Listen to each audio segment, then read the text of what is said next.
ایک بار حضرت صلی اللہ علیہ وآلہ وسلم لوگوں میں بیٹھے ہوئے ان سے باتیں کر رہے تھے۔ اتنے میں ایک دیہاتی آپ کے پاس آیا اور پوچھنے لگا کہ قیامت کب آئے گی؟ آپ صلی اللہ علیہ وآلہ وسلم اپنی گفتگو میں مصروف رہے۔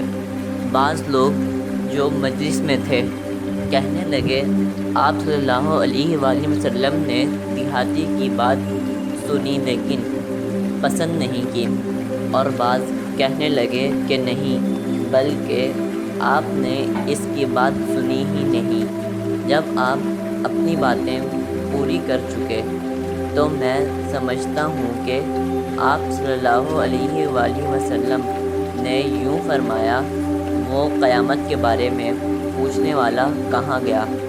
اس دیہاتی نے کہا، حضور میں موجود ہوں۔ آپ صلی اللہ علیہ وآلہ وسلم نے فرمایا کہ جب امانت ایمانداری دنیا سے اٹھ جائے تو قیامت قائم ہونے کا انتظار کر۔